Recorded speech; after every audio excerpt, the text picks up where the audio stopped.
Hey, fabulous listener. If you want to become a powerful and profitable trauma-informed coach, my business partner, Kushla, and I have a special free 5-day training starting next Monday, April 29th. To join us, you can simply message me the word powerful at Erin Anderson Trauma Coach on Instagram, or on Facebook, you can find me at Erin Anderson Betrayal Trauma Coaching, and we'll send you the details so you can join us. We're going to be sharing some special training on our body, mind, energy approach to help clients have faster shifts and healing, and how we make a consistent 5 figures each month as trauma-informed coaches. So if that sounds like something you or someone you know may like, make sure you come join us for this 5-day challenge. We're going to be sharing more in there than most paid programs. Hey everyone, welcome back to another episode of The Other Side of the Struggle. Today we are going to talk about why we defend guys that do not need our defending, okay? Because let me just say this, not all men are physical abusers. They're not all the jalapeno. They're not all, really, really bad guys. And if you listened to one of my past episodes about the nice guy and the nice guy syndrome, and you can, that's actually a couple different episodes there. There's the one I also have with Trevor Henniger, which talks about the nice guy as well.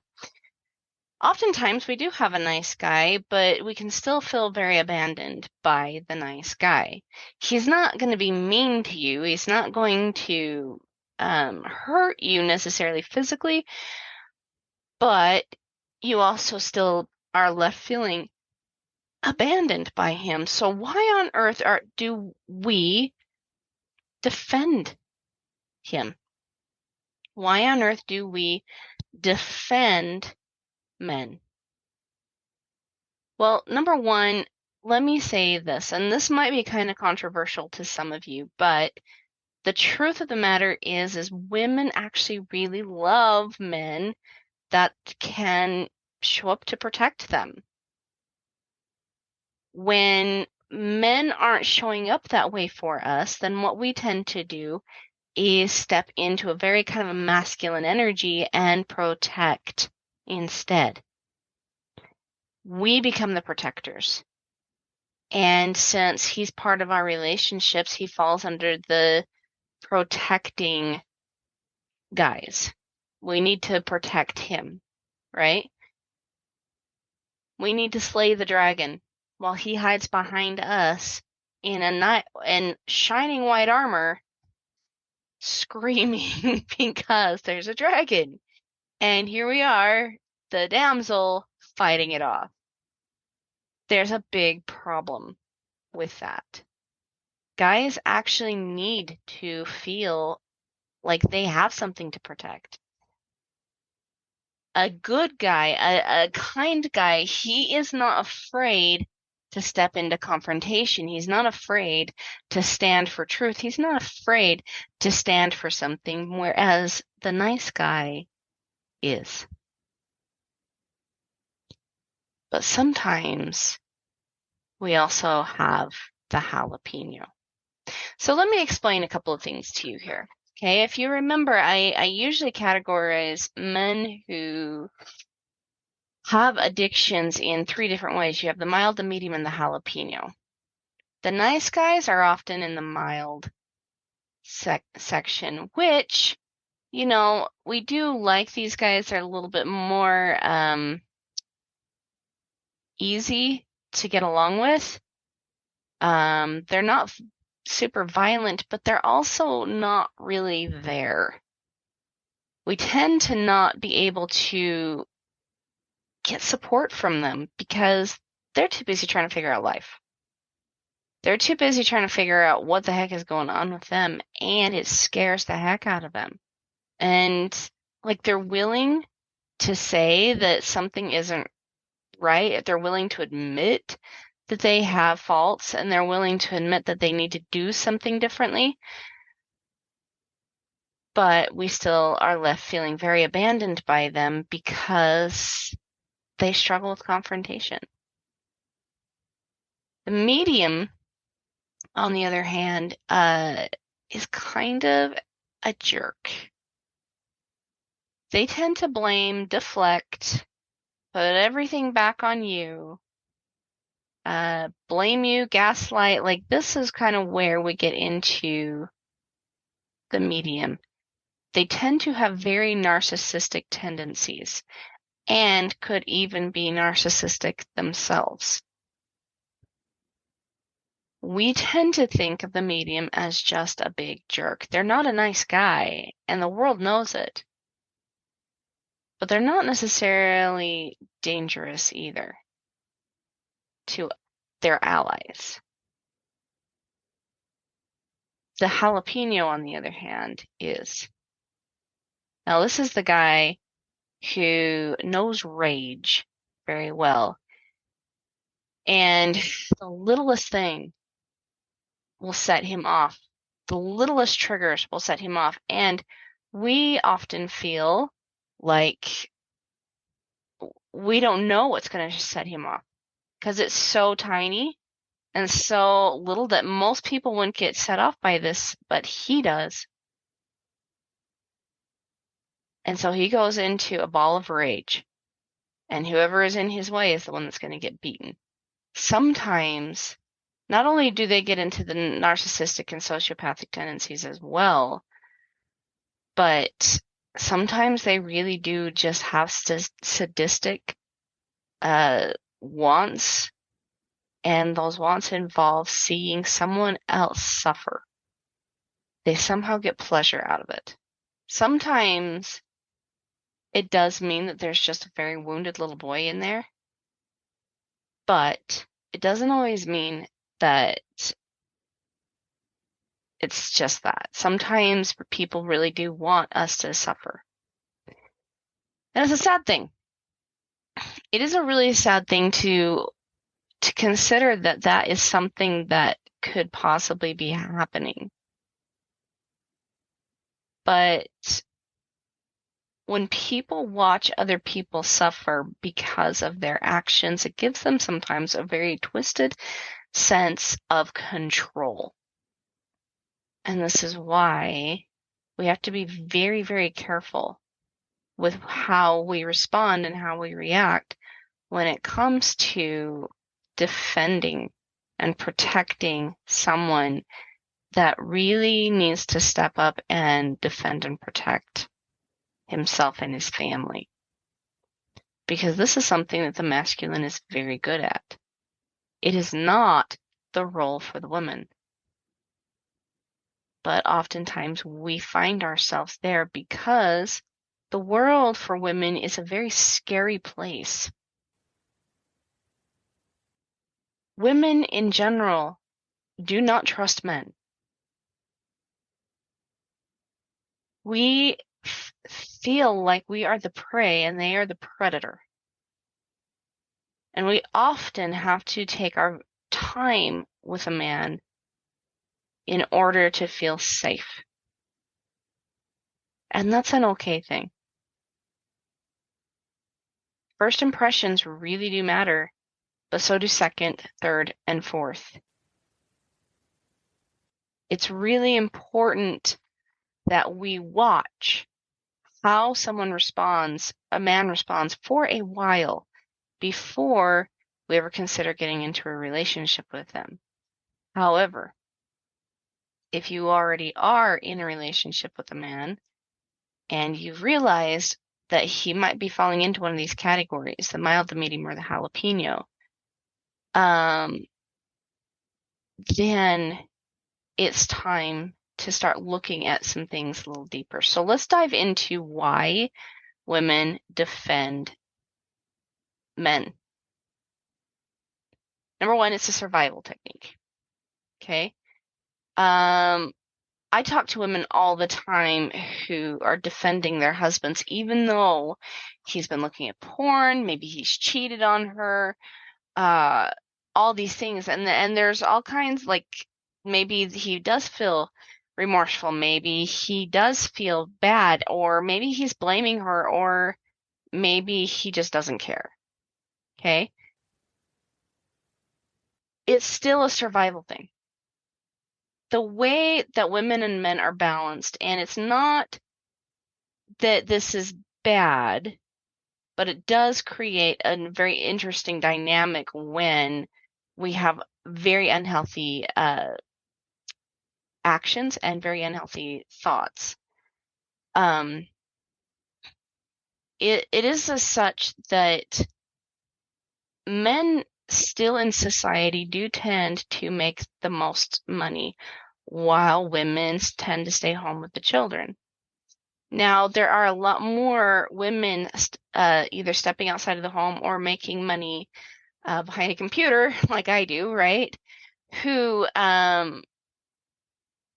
there to try to help and support their family, but because she is the primary caregiver for her children, it is very difficult for her to go out and make a living that will support her family without a man. Now, I'm not saying this is a feminist movement type of a thing, like girl power kind of a thing. I'm not saying that. It is natural for a man to assume the role of provider and protector while the woman resumes the role of creator and nurturer.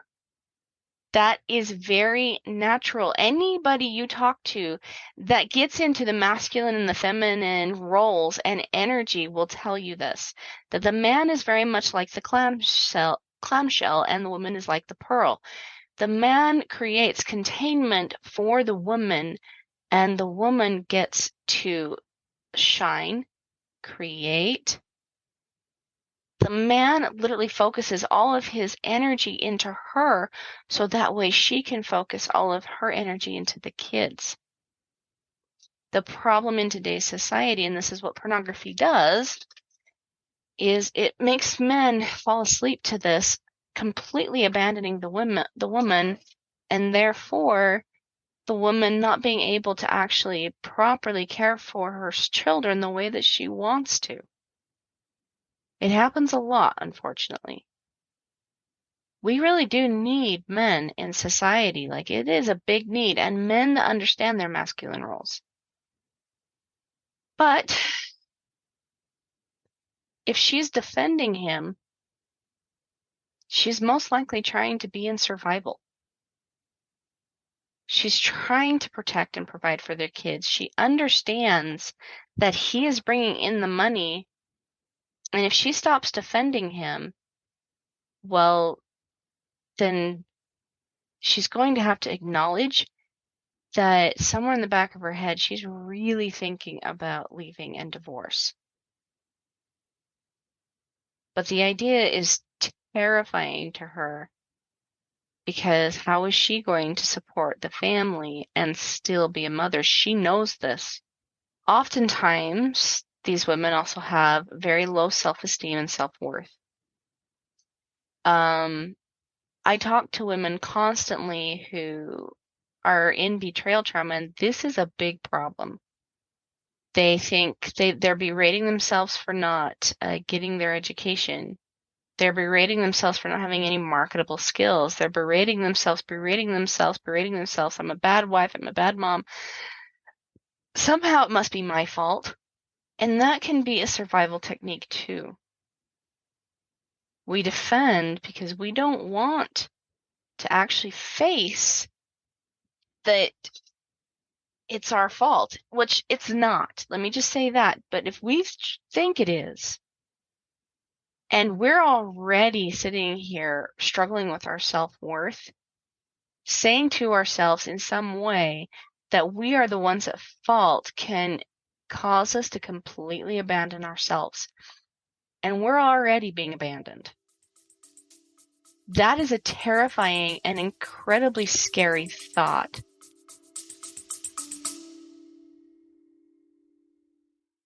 So how do you feel about boundaries? It's a legitimate question. A lot of people come to me really struggling with this concept. They often feel guilty for setting boundaries, or they're not sure about even what a boundary is. They've heard the term, set the boundary, things like that, but that's really confusing for them because it's not something that's well taught in our society nowadays, right? They know that boundaries are really important to having healthy, constructive, supportive, and wonderful relationships, but why? And oftentimes they also know that they feel like their boundaries are being violated, but they can't quite pinpoint what the boundary is that's being violated. That's why I've created the Clarifying and Creating Your Boundaries free PDF. You can find out what your boundaries are, how to tune in to what the boundary needs to be, and how to effectively create and communicate your boundary so that way you stay in this place that respects you, respects the other person, but also gives you the confidence in your boundaries so that way you stop being gaslighted, disrespected, and unseen. So having your boundaries really clear gives you a voice and also helps the other person stay in accountability with themselves. So that's not a role that you have to take on anymore. So if you are ready to really have clear boundaries, to really understand what your role is in the boundary, and to give yourself some safety and some protection against people that might try to gaslight you or are just being disrespectful, go grab my Creating and Clarifying Your Boundary PDF at erinandersonthetraumacoach.com. And while you're there, let's schedule a call with me. Come have a chat with me so that way I can really, really help you master this particular skill, creating boundaries, clarifying the boundary, communicating that boundary, and so that way I can also help you have relationships that show up to support you, cherish you, and love you. Perhaps you are dealing with a jalapeno. Well, then you also understand that if you don't defend him, if you call the cops and he gets thrown in jail, he's going to come out more dangerous and more explosive and more abusive. You understand that. And so these are things that you are worried about. You don't have things together yet to leave while he's in jail. And the most dangerous time for a woman or any victim of domestic abuse, physical abuse, is when she's leaving, when she's making her exit plan. And this is why you have to do it so carefully and so quietly. This is why one of the things that I say often is to agree with him. Maybe verbally, play the game. But you need to stay focused in your mind of what your exit strategy is. Because you need to stay safe. And the only way to stay safe with a explosive jalapeno is to make them feel safe. You need to stay safe. You need to make sure that you are going to be okay, that you and the kids are going to be okay. You have to get an exit strategy together. And there are resources, there are people online that can help you with that. So if you're finding yourself in this kind of a situation, you need to get some help for sure. But you need to do it in a way where he cannot find out. Now, some women also in this situation are going to say, well, that's deceptive. No, that's called staying safe. Your safety does matter. And you do not owe someone who is threatening you physically or hurting you physically anything other than getting out. But you need to do so carefully. Please find places that will support you. A good idea is if you're going to search something like that up, get to a library where your search history cannot be viewed, or ask a friend, someone to, if you have some support, someone to mediate for you. But if you have to do everything by yourself, if you truly are alone in this, there are places, if you can get away for a little bit, there are places where you can go to get some help.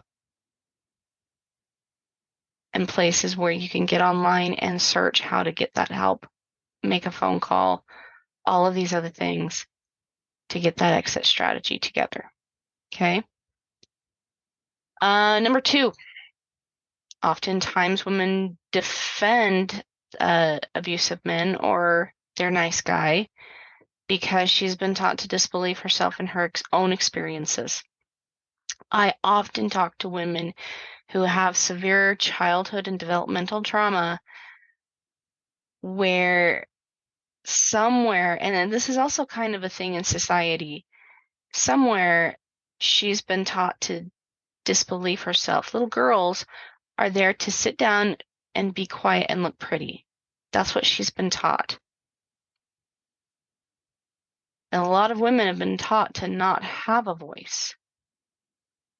And this stems from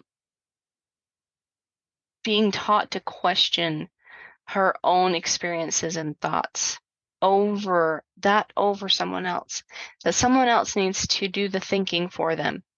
And oftentimes that is exactly what happens. Because she cannot trust her own mind and her own experiences, she's going to think that it's her fault somehow. She's going to think that what is happening, she has something to do with. That she's not safe because, again, she can't trust herself. The truth is with someone else besides her. And so we defend.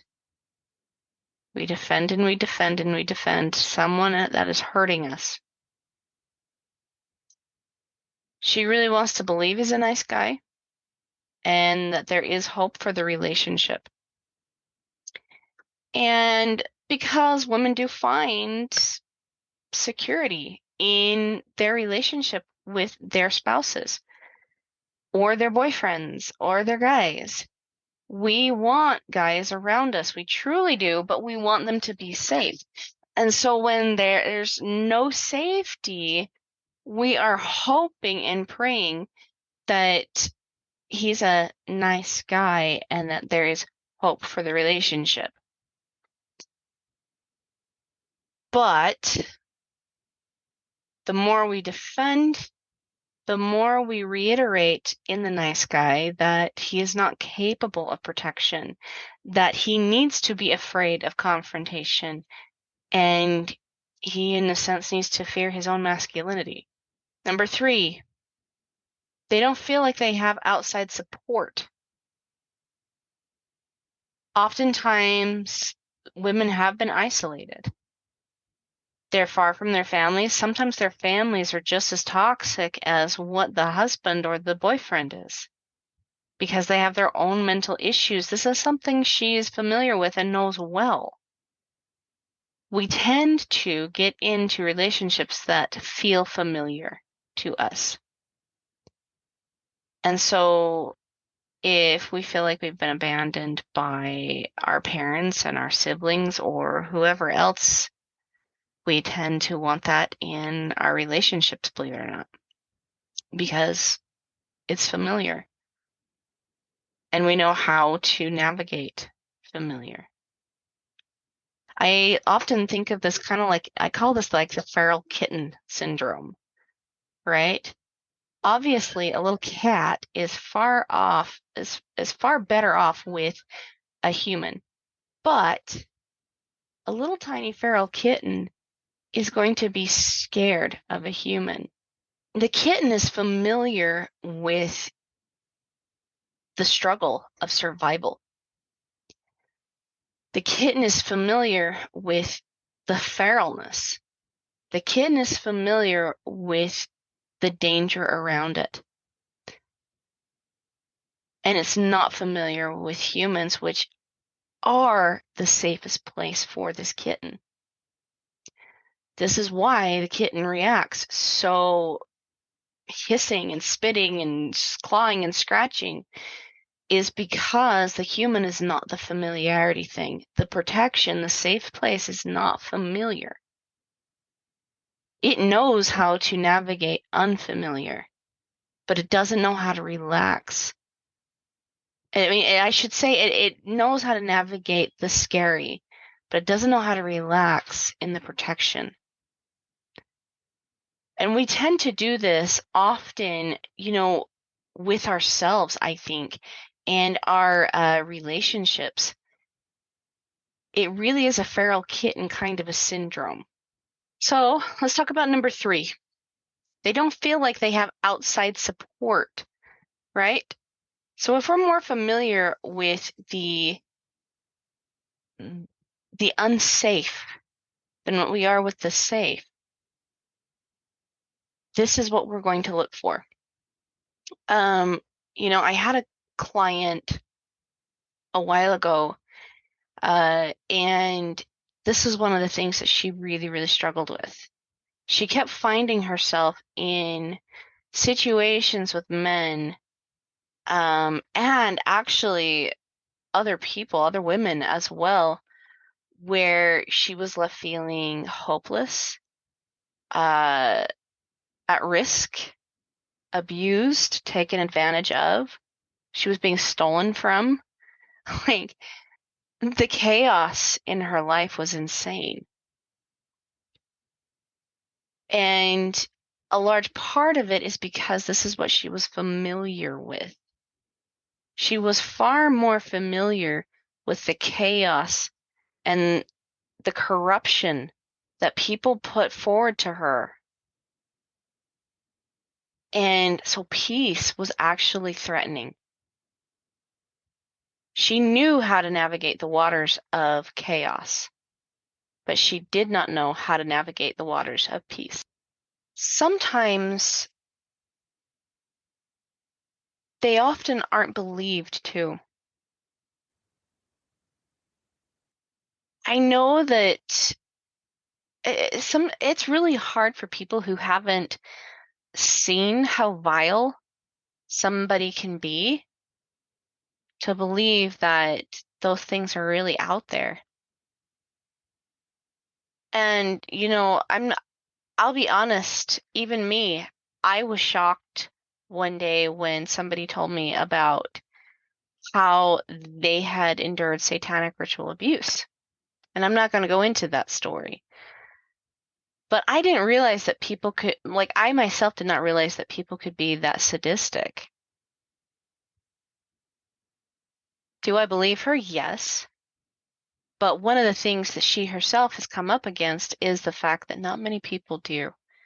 They have a hard time believing that somebody could be that corrupt, that evil. Or again, he's the nice guy, right? He's such a nice guy. But nice guys have that Jekyll and Hyde. They look one way, but sometimes on the inside or when they're behind closed doors, they behave a completely different way. So they don't see what the victim sees and therefore tend to not believe. And there are often, and that's not always their fault either, there are some times that people throw out these accusations of abuse when there really wasn't. They just want to get the other person in trouble. But the problem with that is that does damage the ability for people to help those who truly are at risk. There are so many people that have cried wolf in abuse, just because they want to see someone else suffer. It's a narcissistic thing. And that causes those that really are in abusive situations to often not be believed. I've also heard of women who have gone to clergy, and because the clergy is more focused on saving the relationship and saving the marriage, the abuse isn't even addressed. She's told things like, you need to give him more sex, you need to give him, or you need to put his needs first, or any other kind of toxic thing that is not helpful. And so it keeps these women in the cycles of abuse for a longer time because they're trying to do what they think God wants them to do. Instead of addressing the abuse and instead of addressing the problem, they're looking at a failed marriage as the problem. But divorce in those cases is not the problem. That very well might be the solution. And it's definitely something that needs to be seen if we're really truly going to help other people through these things. And if someone is defending and defending and defending and defending another person, even when, especially when, nobody is saying anything bad about the other person anyway, and you're wondering, why is this person defending them? The likelihood is there's possibly some abuse going on. Oftentimes, too, they feel like they have nowhere else to go. They don't have family, they don't have friends, they've been isolated. And isolation is definitely a tactic of the jalapeno, but sometimes we get isolated simply because life is life. Just because somebody is in isolation doesn't necessarily mean that they're being physically abused, though that is something that is a telltale sign of physical abuse. Sometimes it's just simple situations. They got a job, had to move across the country, and so they don't have family around. She doesn't have friends around. She doesn't know anybody. She's completely alone. I hear that more often than not. And so they try to turn to church, they try to turn to clergy, but again, it's very hard to help somebody navigate these types of situations, and they're coming up more and more and more as time goes on. And so what does she do? She tends to downplay her own situation, believe that it's not as bad because other people have it worse. And maybe she's sitting there saying that he really is a good guy. He's trying. Maybe he is. But for her to stop defending him would also mean that she would have to take a look at what she's really afraid of. Maybe she's afraid of divorce. Maybe she's afraid that nobody else will want her. Maybe she's afraid that she doesn't want anybody else. Maybe she's afraid of what that's going to do to her kids. There's a fear. Defense is a fear mechanism, no matter what. And honestly, the very idea of leaving a relationship in general, especially for a woman, isn't an easy one. If both are willing to work on themselves, then relationships can be saved. But we also know that if one person works quicker on themselves and they move at a faster pace than the other partner does, that creates a rift too. And so she often holds herself back so she can go at the pace of her partner. But that too becomes very maddening because she wants something and she does not want to wait and go at a snail's pace for it. And she may also, I hear this one too, she may defend him because she doesn't want him to have a bad reputation. She doesn't want people to think negatively about him. And while that's nice and dandy, but that's still a protection mechanism for her, because having everyone tell her what a horrible guy he is hurts a lot worse than being told what a nice guy he is. It makes her feel unsafe just hearing what a bad guy he is, that he's horrible for her. She knows he's not necessarily horrible. Maybe he is, but in often cases they're not. And she knows this. And just being told that somebody's bad isn't helpful either, because she doesn't know what to do with that. She's already too busy trying to figure out how to keep everything together when it feels like it's completely falling apart. She already knows, I think down deep inside, that he's a big problem in this relationship. But she wants things to work out so desperately that she convinces herself that he's putting in the effort she wants him to. And the problem is he may be doing some really good things, but if he's working on himself at a snail's pace, he's still leaving her in a very vulnerable and unprotected situation while he's figuring his stuff out. And so why do we defend it? It's because we're trying to control our reality in some way, because our reality is scary. So what do we do about it? It really is different depending on the level of abuse. So like number one is stick to the truth. Now, you can't necessarily state to someone who is physically abusing you that you think they're a jerk. You're going to get hit for that, right? You can't tell them that you want to leave. You can't tell them you want a divorce. You can't tell them that their behavior is dangerous and scary. You can't tell them that they're wrong. You can't tell them these things because they will hurt you. Even though those things might be true, you can't say that. And so that really is the truth right there. You can't say it, otherwise you're going to get hurt. That's the circumstance. That is the truth of the matter.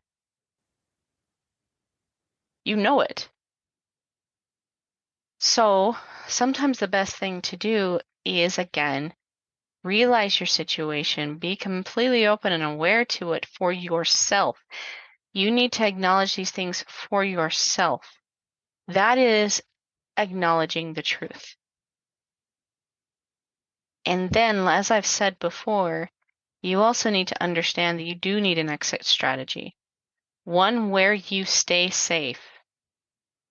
That is a truth. Getting out, going to the library, doing what you can to find some solace, to find help without them knowing. Sometimes you do have to lie. And I'll tell you something. God has told people to lie before. In the Bible, he tells Abraham to tell the Pharaoh that Sarai is his sister, because they would have killed Abraham had they known that Sarai was his wife, because they would have wanted Sarai for themselves. He did tell Abraham to lie. Lies are not always a bad thing if we are using them to keep ourselves protected physically. And that's why Abraham used it, is because he had to protect himself physically. However, if you're not in physical danger and things are not escalating to physical danger, then it's very important that you also speak the truth. Now, the way you speak the truth does matter. It's a very different thing telling somebody, "You jerk! I can't believe you looked at pornography again," or "I can't believe that you won't go out and get a job," or "I can't believe." It's a very different thing than saying, "Listen, you won't get a job. You won't take the family finances into your hands. You won't defend me against your family when they think I'm the bad guy. You have been looking at porn again. Therefore, this is what needs to happen." We can speak in respect. We can speak in love. That actually lends strength and support to the boundary, which is actually number 2, set the boundaries. And I'll go into how to do that in both situations in just a second. But we don't need to yell and scream at people. When we do, all people tend to hear is yelling and screaming. They don't tend to hear the message and the pain and what you're trying to really communicate to them. The truth of the matter is you are hurting. You're not irrational. You're not crazy.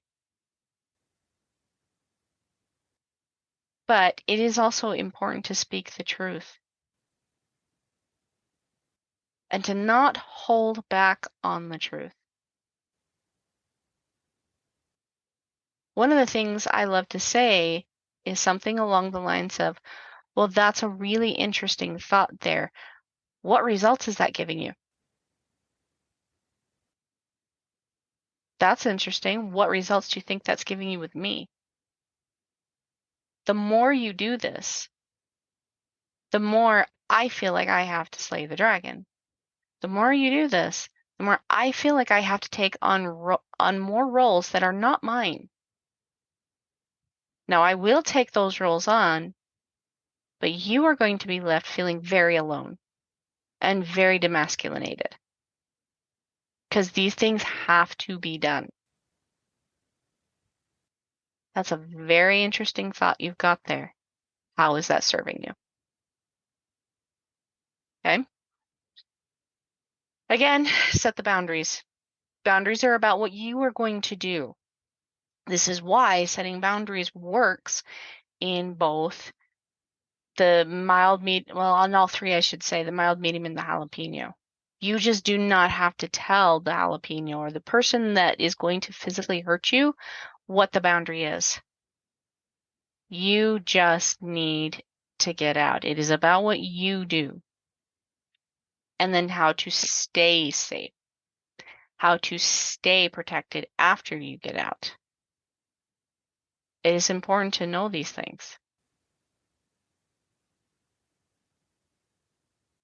These are the boundaries that you really need to consider. It is not okay that that person is hurting you in any way. And it is not your fault that somebody would ever hurt you in an intentional manner.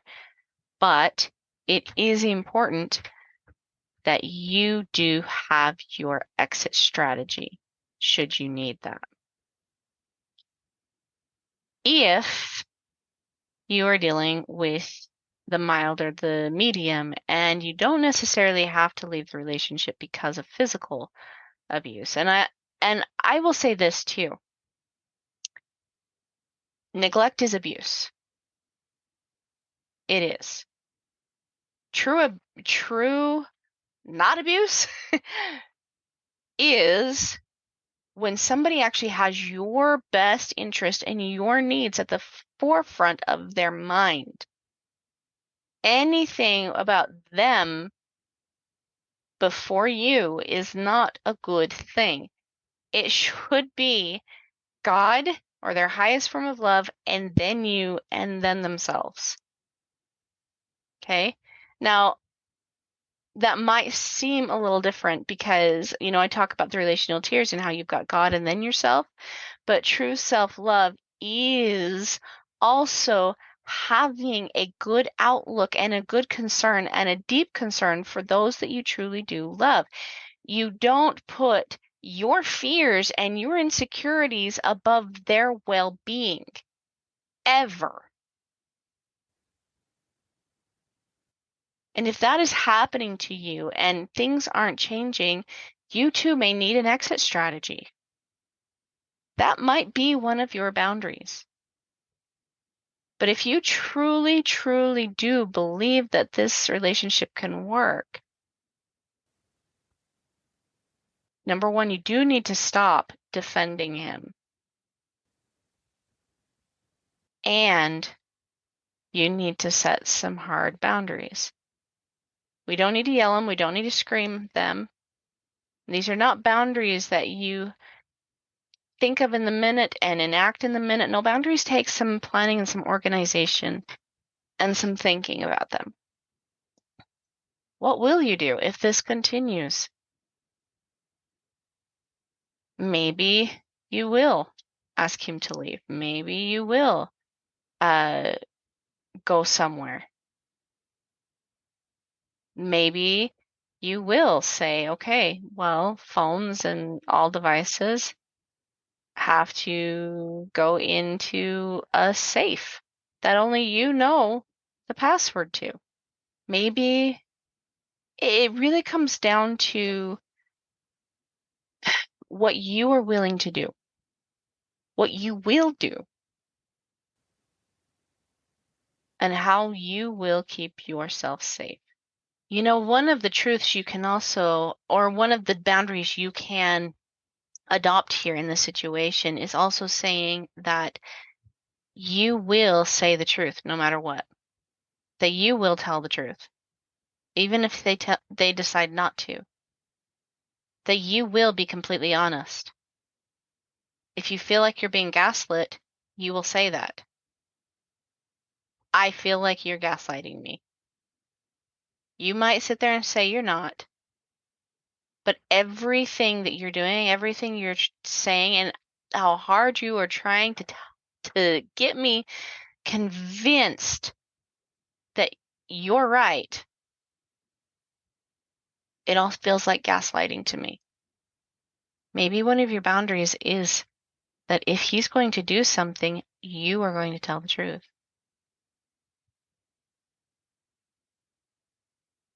Whatever it is, it needs to keep you safe and in control of you. And that you know what you need to do. And the third is to be completely honest to yourself as to why you're defending him.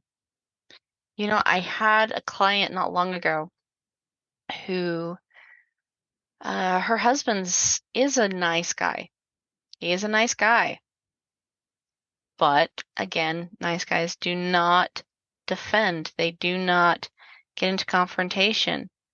He has a good heart and he does want to do better, but he's terrified. He's scared. And when you're scared, it's very hard to make any steps forward. But that doesn't mean those steps still don't need to be made. And so she was finding herself in the situation with her husband where she was feeling completely and utterly abandoned by him. But she defended him. She would say what he's done, and it wasn't good, and it was leaving her feeling completely vulnerable and abandoned.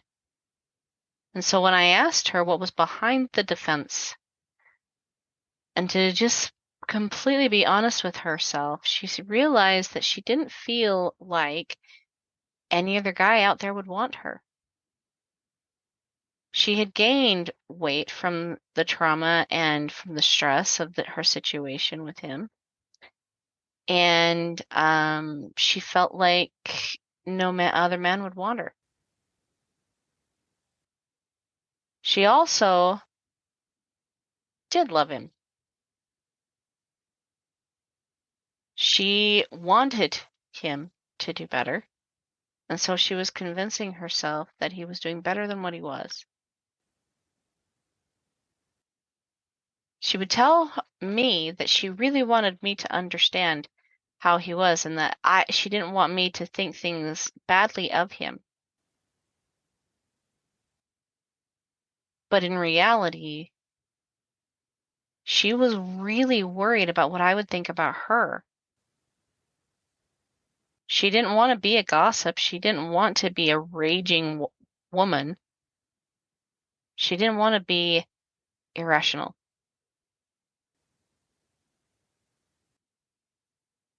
And she wasn't being irrational at all. Her situation was one of neglect. And so I encouraged her to stop defending him. And all of a sudden, she realized she had so much anger that she had been pushing down. She was really angry at him. And she didn't want to acknowledge that anger. She didn't want to feel that anger. She wanted to be happy. And she felt like the more that she defended him, the happier she could be. But she really was not achieving true happiness, her true goals in happiness, because she wasn't acknowledging the reality of the situation, the reality of her emotions, and the reality of how she really felt. Also, when she truly did try to tell him how she felt, he went into a poor me, I'm the worst human ever, and put her in an automatic defensive position with him because she didn't want him to feel that way. She simply just wanted him to hear her out and realize why she would feel the way she did and change, make some changes instead of deflect and keep everything on her shoulders. We talked about how she could communicate these things to him, that she needed to let him know that she was not okay with him deflecting and saying horrible, awful things. One of the boundaries she came up with was, again, to be completely honest with him when he was in that. And she learned to say, well, that's a really interesting perspective you have about yourself there. No wonder why I feel like things are not working. I can't have a better opinion than you do of yourself. Things aren't going to work if that happens. So if that's going to continue, then I just need to leave this relationship. And luckily, that worked. Her husband actually did realize that he was kind of being a jerk when he sat there and, I'm the worst human ever, poor me, when she was just simply trying to be honest with him. And he learned to start listening, to really hearing her out, sitting with the uncomfortable emotion, because that's why they do that. They don't want to be uncomfortable. Again, they're more familiar with the self-loathing, right? Because self-loathing is also a deflection of really uncomfortable emotions, believe it or not.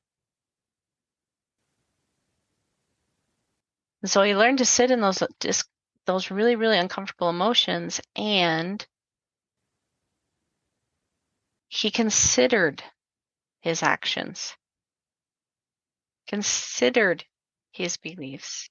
He started to really consider why he was the way he was, why he did things the way he did them. And when he realized he didn't like something, instead of freaking out about it, he started taking steps to change. The relationship is better than it's ever been now. My loves, stop defending him. If you find that you are defending him, you will also find that you are in a very deep sense of self-betrayal, because you're putting his little boy needs in front of your own womanly needs. And he's not a little boy. If he feels like he's stuck in the little boy things, then that's why he needs to get help. He needs to be able to start the process of healing. But he can't do that. Or he can, but it's very hard for him, a man that's stuck in those things, to do that when someone else is defending him because they're enabling him. And that's not good for you or him. So if you do find yourself in the situation of defense, I invite you to stop. And every single time you want to get in and defend him, before you do, sit in that emotion for just a few minutes. Let it teach you. Just feel it. Acknowledge that it's there. And then ask, what are the thoughts behind this? Why do I feel like I have to defend him? And hopefully you'll find some truth. All right, my loves, that's it for this week. Hopefully this was helpful. And next week, we are going to be talking about the difference between a narcissist and avoidant. Now, a little caveat, and I'll mention this again also in our next chat, but I don't love giving labels to people, but this is something that a lot of people are talking about, and labeling men as, and some women, and I think it does behoove us well to understand the difference. One you can have a little more compassion for than the other. All right, so if you guys would like some help, please don't hesitate to reach out and book a call with me. There are links in the description below where you can get a 1-hour session with me. It's completely free, guys. You have nothing to lose. Or you can also go to my Facebook page, Erin Anderson, the Trauma Coach, and you are welcome to message me there and just ask me for a 1-hour session. I will go ahead and send you the link and get you scheduled. Okay, my loves. Until next time, I'll see you on the other side. Bye.